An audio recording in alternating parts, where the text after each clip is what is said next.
Hello అండి, welcome back to టెండి recipes. ఈరోజు నేను బగారా రైస్తో పాటు నాటుకోడి కోర్మా చేయబోతున్నాను. అయితే ఈ వీడియోని త్వరగా లైక్ చేసి నా ఛానల్కి సబ్స్క్రైబ్ చేయండి. ఇక రెసిపీలోకి వెళ్దాం. ముందుగా 1.5 కేజీ నాటుకోడి మాంసాన్ని బాగా కడిగి పెట్టుకున్నాను. కొంచెం ఉప్పు పసుపుతో కడిగితే మన బ్యాక్టీరియా అనేది ఉండదు. కోర్మా కోసం ఇంగ్రీడియంట్ తీసుకుంటున్నాను. దానికి 4 ఉల్లిపాయలు, 5 నుంచి 6 పచ్చిమిరపకాయలు, 2 టేబుల్ స్పూన్ కారం, 2 టేబుల్ స్పూన్ ధనియాల పొడి, 1/2 టీ స్పూన్ పసుపు, 1/2 teaspoon garam masala, 2 table స్పూన్ల అల్లం వెల్లుల్లి పేస్ట్, 1 టేబుల్ స్పూన్ ఉప్పు, 1 కప్పు పెరుగు తీసుకున్నాను, 1/2 కిలో పచ్చి జీడిపప్పు తీసుకున్నాను.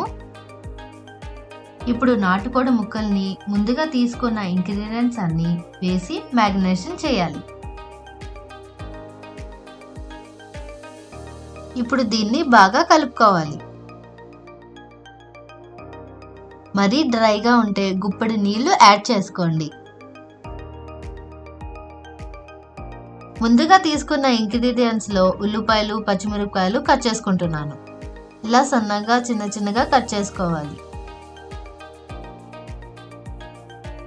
ఇప్పుడు స్టవ్ మీద ప్రెషర్ కుక్కర్ పెట్టుకుని 2 నుంచి 3 టేబుల్ స్పూన్ నూనె వేస్తున్నాను. నూనె వేడి ఎక్కిన తర్వాత ఉల్లిపాయలు, పచ్చిమిరపకాయలు వేపుకుంటున్నాను. ఇలా ఉల్లిపాయలు ఒక 5 నిమిషాలు వేగిన తర్వాత 1 టేబుల్ స్పూన్ అల్లం వెల్లుల్లి పేస్ట్ వేసుకుని పచ్చివాసన పోయినంత వరకు వేపుకుంటున్నాను. ఇప్పుడు మ్యారినేట్ చేసిన నాటుకోడి ముక్కల్ని కూడా ఇందులో వేస్తున్నాను. నాటుకోడి ముక్కలు వేసిన తర్వాత అంతా కలిసేలాగా గరిటెతో తిప్పుకుంటున్నాను.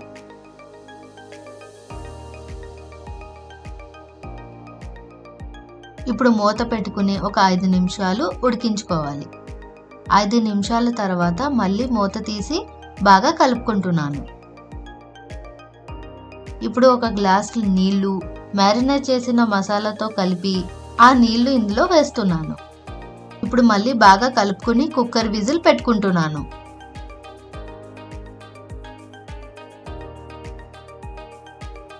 కుక్కర్ 4 విజిల్ వచ్చేంత వరకు వండుకోవాలి.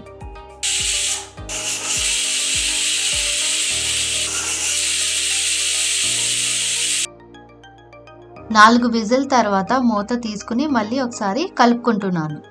కుక్కర్ మూత తీసిన వెంటనే స్మెల్ మాత్రం అదిరిపోయిందండి. ఎంతైనా నాటుకోడే. ఇప్పుడు మనం తీసుకున్న 1/2 కిలో పచ్చి జీడిపప్పు ఇందులో వేస్తున్నాను. జీడిపప్పు బాగా కలిసేలాగా మళ్ళీ బాగా కలుపుకుంటున్నాను. దీనిపైన కాస్త కొత్తిమీర కూడా వేసుకున్నాను.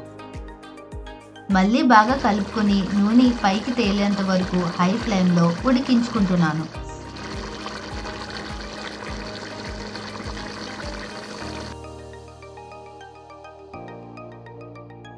మన నాటుకోడి కోర్మా రెడీ అయిపోయిందండి. ఇప్పుడు బగారా రైస్ రెసిపీ చూద్దాం.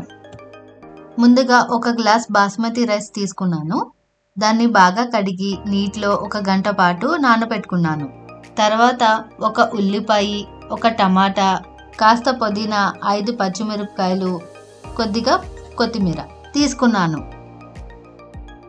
ఇప్పుడు స్టవ్ మీద ఒక పెద్ద బాణీ పెట్టుకుని అందులో 2 టేబుల్ స్పూన్ నూనె వేస్తున్నాను. అందులో 3 లవంగాలు, 2 దాల్చిన చెక్క, 1 దంచిన యాలక్కాయ, 2 నుంచి 3 మరాఠీ మొగ్గ, 1 కల్పసి, 2 అనాస్ పువ్వు, 2 బిర్యానీ ఆకులు, ఇక కట్ చేసుకున్న ఉల్లిపాయలు, పచ్చిమిరపకాయలు వేసుకుని బాగా కలుపుకోవాలి. అన్ని 5 నిమిషాలు బాగా వేగిన తర్వాత 2 టేబుల్ స్పూన్ అల్లం వెల్లుల్లి పేస్ట్ వేసుకుని పచ్చివాసన పోయేంత వరకు బాగా వేపుకోవాలి. ముందుగా తీసుకున్న టమాటాని ముక్కలు చేసుకుని ఇందులో వేసుకుంటున్నాను. టమాటా ముక్కలు మెత్తపడేంత వరకు బాగా వేపుకుంటున్నాను. ఇప్పుడు కొంత కొత్తిమీర వేసుకుంటున్నాను. మరి కొంత పుదీనా కూడా వేసుకుంటున్నాను. ఇప్పుడు అన్నిటినీ బాగా కలిసేలాగా కలుపుకుంటున్నాను. మసాలా బాగా వేగిన తర్వాత ఇప్పుడు 1 గ్లాస్ బియ్యంకి 1.5 గ్లాస్ నీళ్లు వేస్తున్నాను. ఇందులో 1 టేబుల్ స్పూన్ ఉప్పు వేసుకొని కలుపుకుంటున్నాను. ఇప్పుడు 1 teaspoon garam masala powder వేస్తున్నాను. ఇప్పుడు దీన్ని బాగా కలుపుకొని ఎసరు వచ్చేంత వరకు మూత పెట్టుకుంటున్నాను. ఇప్పుడు ఎసరు వచ్చిన తర్వాత నానబెట్టుకున్న బియ్యంని ఇందులో వేస్తున్నాను.